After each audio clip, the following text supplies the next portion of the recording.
हाँ जी, good evening.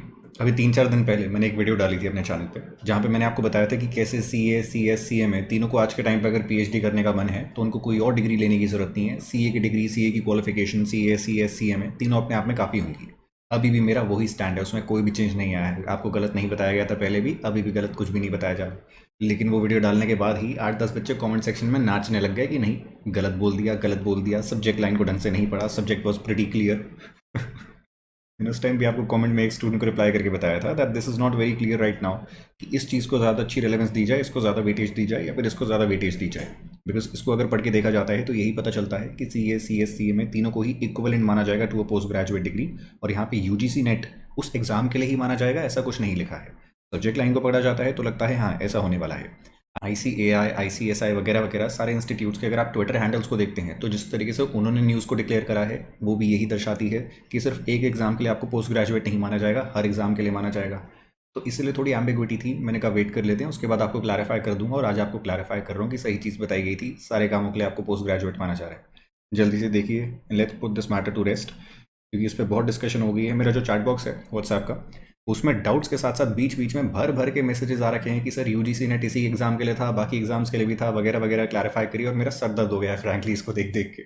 मैंने कहा एक बार मैं वीडियो बना के इसको क्लैरिफाई करा जाए ताकि इस पर और ज़्यादा डिस्कशन ना हो। देखिए, ICSI इनका खुद का प्रेस रिलीज है, इनकी ऑफिशियल वेबसाइट पे भी है, मैं आपको नीचे लिंक दे दूंगा, वहाँ पे आप जाके खुद से भी देख सकते हैं।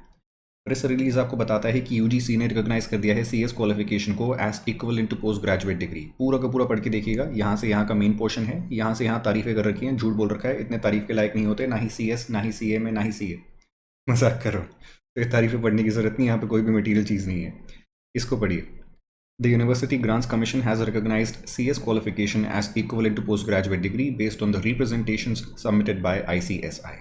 ठीक है जी, पीजी माना जाएगा, पोस्ट ग्रेजुएट माना जाएगा। एक एग्जाम के लिए बताइए कहाँ पे लिखा है यूजीसी एनईटी, उस एग्जाम के लिए ही माना जाएगा, कहीं पे नहीं। उस एग्जाम का नाम नहीं है पूरी की पूरी नोटिफिकेशन में, पूरी प्रेस रिलीज में।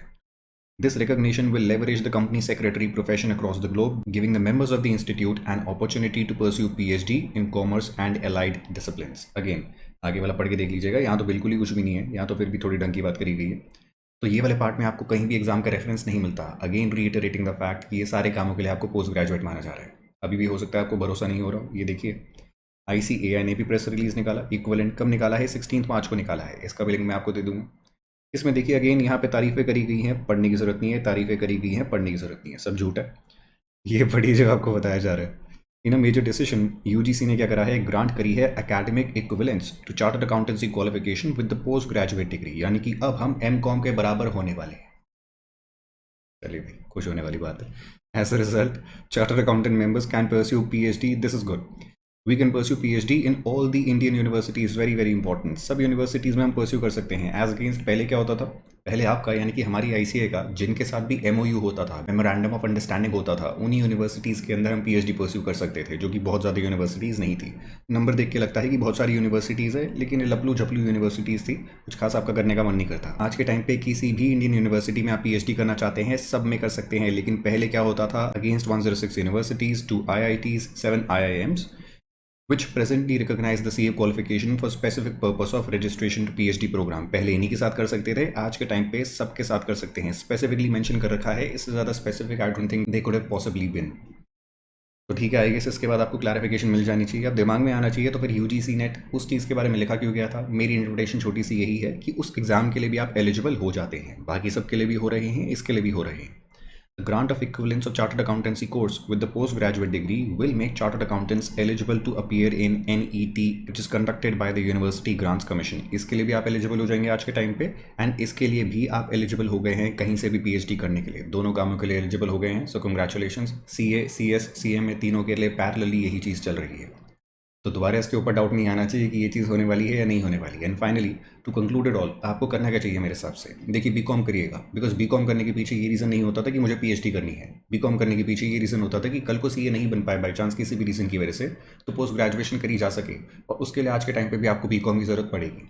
तो अगर बहुत शानदार कॉलेज नहीं मिल पाता, 98% से ऊपर नहीं आई है आपकी स्कूल के अंदर, तो एटलीस्ट SOL से या फिर किसी भी और कॉरस्पॉन्डेंस कॉलेज से बीकॉम कर लीजिएगा, ताकि पोस्ट ग्रेजुएशन कर पाएँ, अगर CA, CS, CMA तीनों में से कोई भी क्रैक नहीं होता तो। लेकिन आज के टाइम पे आपको फ़ायदा क्या हो जाता है, अगर आपने सीए कर ली है तो उसके बाद पीएचडी करने के लिए आपको अलग से एमकॉम या फिर कोई भी और मास्टर्स की डिग्री लेने की ज़रूरत नहीं पड़ेगी। That is the only benefit that comes out of this particular notification जो भी यूजीसी ने निकाल दी है। और देखो सत्य वचन तो ये है कि आने से ना हमें कोई फ़र्क नहीं पड़ने वाला, मोस्ट केसेस में फ़र्क नहीं पड़ने वाला। मैं आपको बताता हूँ क्यों। क्योंकि ये पोस्ट ग्रेजुएट स्टेटस मिलने से अपने आप में कुछ नहीं होने वाला। सीए की पहले जितनी वैल्यू थी आज के टाइम पे भी उतनी ही वैल्यू है, इससे कोई इंक्रीमेंट नहीं होने वाला। अगर पीएचडी करते हैं तो फ़ायदा होने वाला है, लेकिन पीएचडी करेगा कौन? घूम फिर के बात तो वही आ जाती है ना, सीए बनने में अपने आप में 5-7 साल लग जाते हैं, उसके बाद 5 साल के लिए पीएचडी परस्यू करी जाए, इतनी जान मुश्किल ही किसी इंसान में होने वाली है।